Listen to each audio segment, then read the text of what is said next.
A state of emergency in Baltimore tonight as police and the National Guard try to stop riots that have broken out after a week of protests. A judge rules in favor of electing a T-shirt printer that refused business for religious reasons, but the city's Human Rights Commission says it's not fair. Honestly, I don't know anybody, any human that would want to harm such a loving dog. An Eastern Kentucky dog recovering from serious injuries after police say someone shot her with a crossbow. Tracking, alerting, protecting. This is WKYT News at 11.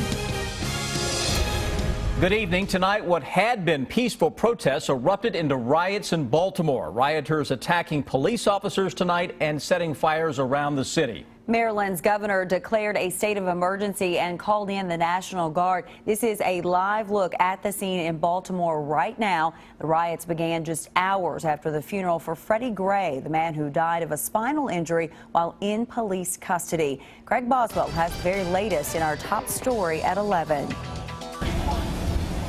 Baltimore burned as rioters filled the streets that had seen peaceful protests for more than a week. Police were pelted with rocks as young people, bent on violence, set fire to patrol cars and a pharmacy they had already looted. At least 15 officers were injured in the melee. The governor had seen enough. I have declared a state of emergency. These acts of violence and destruction of property cannot and will not be tolerated. The riots began just hours after a funeral for Freddie Gray. The 25-year-old died April 19th of a spinal injury he received during his arrest a week before. The service was an outpouring of grief and anger. We will not rest until we address this and see that justice is done. Get your black self up and change this city. City leaders and clergy continued their call for calm. They say they're using every possible resource to end the violence.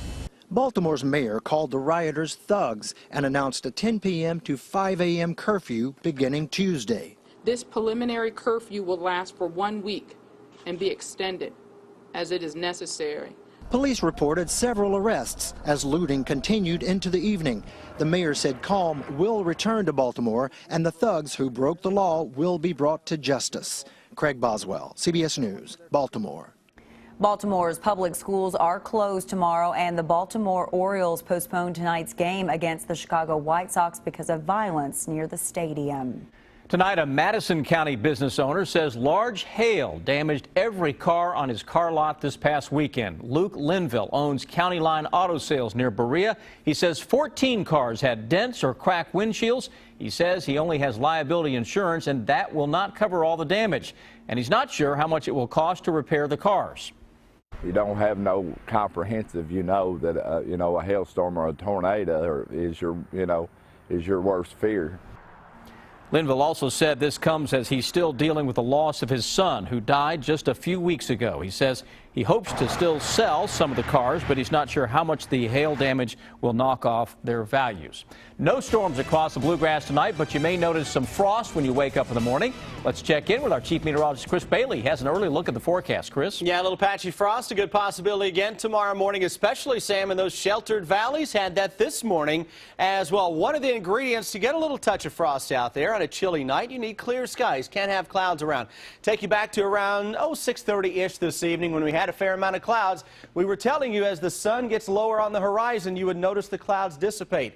Check that out, seeing it firsthand with now clear skies across central and eastern Kentucky. Down into the upper 40s to low 50s, many areas 50 right along the I-64 corridor, Mount Sterling, Moorhead, Ashland, 49 Lexington. Look at Danville. Look at Somerset, already down into the middle 40s. Those temperatures are a little above where we were last night at this time, and this morning some areas hit the low 30s, so we may come in just a little above what we had this morning. Live First Alert Defender, nothing going on across central and eastern Kentucky. Still a little cloud cover for areas to our north and northeast, but again, patchy frost highlighting the weather headlines overnight. I'm tracking a few showers on the hour-by-hour forecast for the middle of the week, and then it's all eyes on Kentucky Derby weekend. I think you're going to like the forecast we've set aside for both Oaks Day and for Derby Day. That comes your way in just a few minutes, guys. Chris, thank you. Tomorrow, the U.S. Supreme Court will hear arguments for and against same-sex marriage bans. Marriage bans in this state and 3 others are at the center of the issue. Many couples from Kentucky filed lawsuits seeking the right to have marriages recognized in the Bluegrass state, and they're in Washington, D.C. for tomorrow's arguments. They tell us they believe marriage should be a right for all gay couples. We've learned to live with it, but it's something that we want, of course, future families to not have to do. The U.S. Supreme Court ruling is not expected until sometime this summer. Kentucky U.S. Senator Mitch McConnell, along with 56 members of Congress, signed a brief asking the Supreme Court to avoid imposing a redefinition of marriage on the states. There were new developments today in another gay rights issue, this one in Lexington. A Fayette County judge ruled in favor of a Lexington business that refused to print T-shirts for the city's Gay Pride Festival. Hands On Originals cited its Christian beliefs as the reason for not printing the T-shirts, and the judge ruled the business had the right to do that. But as Monique Blair tells us, this issue isn't over yet. Lexington's Fairness Ordinance. Essentially, under our local law, you cannot refuse service to anyone based on a protected category, in this case sexual orientation. Last year, Lexington's Human Rights Commission declared the T-shirt printing company Hands On Originals violated that ordinance. But the T-shirt company quickly appealed, its attorneys saying the company was utilizing its right to religious freedom. On Monday, a judge reversed the Human Rights Commission declaration. This ruling brought down today says Hands On Originals didn't print the T-shirts because of the message advocating sexual activity outside the marriage between one man and one woman. But Human Rights Commission Executive Director Raymond Sexton believes there was more to it. He says if this was all about the message on the shirt, Hands On Originals would have rejected the Gay and Lesbian Service Organization's order from the beginning.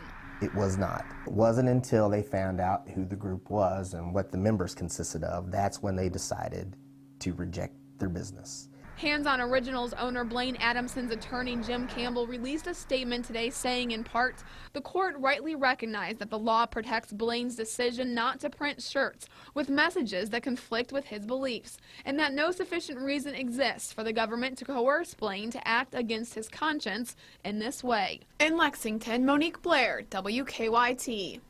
Lexington's Human Rights Commission met tonight and tells us if the Gay and Lesbian Services Organization wants them to, that the commission will appeal today's ruling. Firefighters in Lexington now say a fire that damaged a vacant building was set on purpose. That fire damaged a building on Eureka Springs Drive yesterday afternoon. No one was injured, but firefighters say the building has so much damage it cannot be used right now.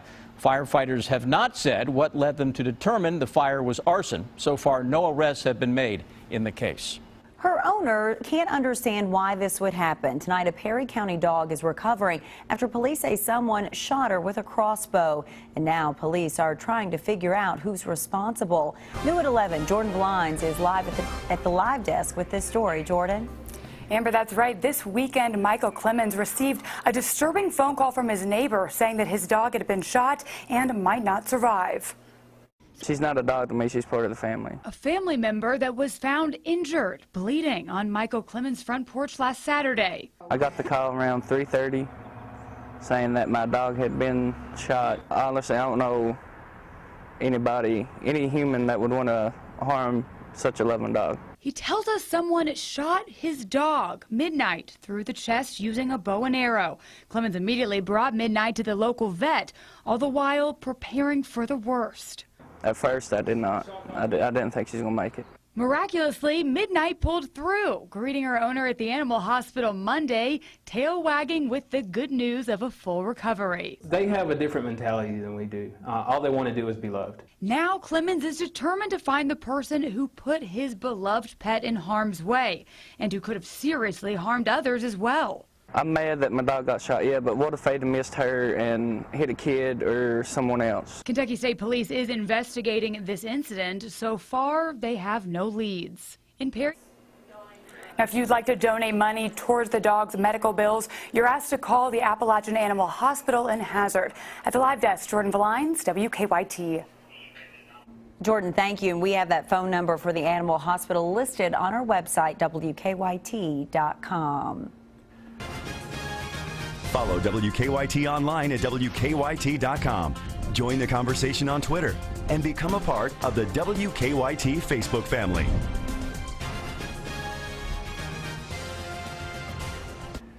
Today, students at Casey County High School paid tribute to a classmate who died in a crash. Investigators say 17-year-old Taylor Woods died last Friday when a car hit the motorcycle he was riding on. Woods would have graduated from Casey County High just weeks from now. Students held a moment of silence for him today, and they wrote memorial messages on posters. The senior class also released balloons in his memory. Taylor's mother and other family members were on hand. He loved riding his motorcycles. He's had motorcycles since he was 5-6 years old. He loved shooting pool. We played in pool tournaments. He loved helping people. Taylor was also a junior firefighter in Lincoln County. His funeral will be in the gym of Casey County High School Wednesday afternoon at 4.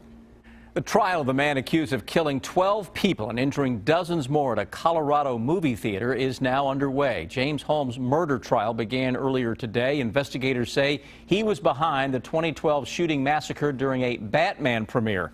Prosecutors are seeking the death penalty. Holmes has pled not guilty by reason of insanity. But during opening statements, prosecutors revealed the results of mental evaluations by 2 court-appointed doctors. Both of them say the same thing. That guy was sane when he tried to murder all those people in that theater back in July of 2012. But Holmes' attorneys say he was not in control of his actions the night of the massacre.